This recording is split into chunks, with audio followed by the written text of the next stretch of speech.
It's Bob, motherfucker! That's my dog, Bob. So, I heard a joke this week. A husband says to his wife, according to a recent report, it's impossible to be happy and sad at the same time. And his wife says to him, out of you and all your brothers, you have the biggest dick. So, hardy ha ha, there's your little joke. But it got me thinking about happiness and sadness. So I'm on the way back from my training session today with my coach Ryan, Beast session, and I'm tired, I'm battered, I'm fucked, man, I'm fucking exhausted. Partly because I'm a dick and I stayed up till 4 a.m. But besides that, I'm tired, but at the same time, I'm happy. I'm happy with the things that I've done. I'm happy with the work that I've put in. And I'm happy with the results I'm going to get. So it's kind of like a long-term happy in the background of an immediate sadness. The same way that if you don't have a Facebook page, you might not know this, but you can schedule posts up in advance. And what I would do with the You Got This Bro page is I would schedule up months and months and months of worth of stuff, and then I can just fucking let it go. And then like during the day, I just check my phone. I'm like, oh cool, that went out, like nice. And in August last year, I scheduled up from August till January. I let it just roll, and then one day in like November time or some shit like that, I stopped going out with the girl that I was seeing, and on the same day, a screenshot went up, and again, I ain't seen this picture for 4 months. A picture went up, it's a screenshot from South Park, and it's Kyle sitting on a step, and it's raining, and he just broke up with his girlfriend, and he goes, I love life. And his mates are like, well, why? Things are shit. Why do you love life? And he goes, you need those sad moments and those happy moments hand in hand. Like, one makes you recognize the other. The same way that I know if I ever become a millionaire, I'm not going to be an asshole. I'm not going to be a fucking dick and splurge my money because I come from times where things were difficult. So I know what it's like to not have money. So if it ever came in, I know what to do. I know I'm not going to be a Kardashian and fucking, or Kanye West and just blow that shit.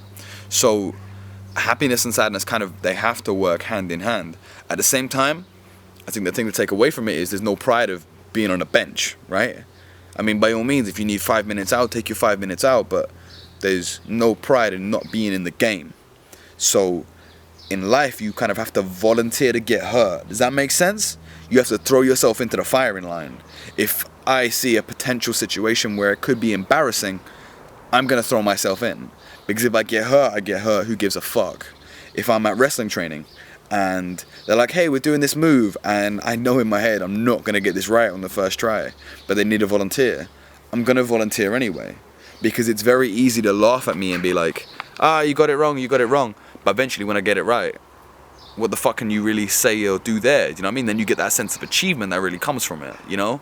Whoever goes to fucking, who's a great high flyer? El Ligero, Will Ospreay, whoever goes to those guys and says, do you remember when you couldn't do a Hurricanrana? You couldn't do it, mate. You couldn't do a fucking head scissors. I got it, mate.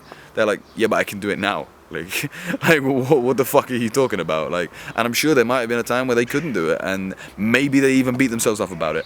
But you have to take that good with the bad. If you don't get that end prize of being able to do it without taking the early prize of getting hurt by it, right? So in the same vein, when a situation comes out in life where you have an opportunity to be brave, you have an opportunity to lose, do you know what I mean? Like, let me tell you something, right? Ladies, if you're waiting for a knight in shining armor, if you're waiting for a knight in shining armor, look twice. Because if his armor's shining, it means he ain't done shit, right? If he has this amazing, beautiful, spotless record, it means he hasn't fought his way up. He hasn't fought his way there. And that's not me making excuses, by the way. In the same vein, think of it logically, right? If you were booking a singer to perform in front of the O2 and they haven't ever performed a gig before, you'd be like, unless you're fucking reading Daniel Rose books, a virgin isn't going to necessarily be 10 out of 10 amazing at sex. You might have a great time, but they're like, in terms of their ability, they're not going to be amazing off the trot. This is how this shit works, right? Life isn't about having total control over everything and knowing exactly what to do and being super prepared and having all your notes and do you know what I mean, like ready before, so you make a perfect impression on the first time. It's a bit like the Earth song by Michael Jackson, you know, where he's holding onto the 2 trees and he's like, it's like that. You have to weather the storm. So the idea is weather the storm the best that you fucking can, and then, do you know what I mean, once you've weathered it, you're fucking strong. Do you know what I mean? I always say my favorite character from The Lion King is Scar, because number one, how the fuck do you think he got that scar? Probably doing something badass. And number two, the guy who gave him that scar Do you think he's still around right now? Nah, he ain't, mate. So, you know, I suppose if you're going to take anything, take that out of the message. Take that out today. Get hurt. You know what I mean? Get damaged. Throw yourself in the firing line. Allow yourself to be embarrassed. Allow yourself to, you know what I mean? If you see an opportunity for you to possibly win and possibly lose, take it. Because you're made of strong shit. Allow yourself to, be embarrassed, be sad, put that work in. And yeah, that's pretty much. Sadness isn't the end of the world. Sadness gives us the fuel to be happy in the end.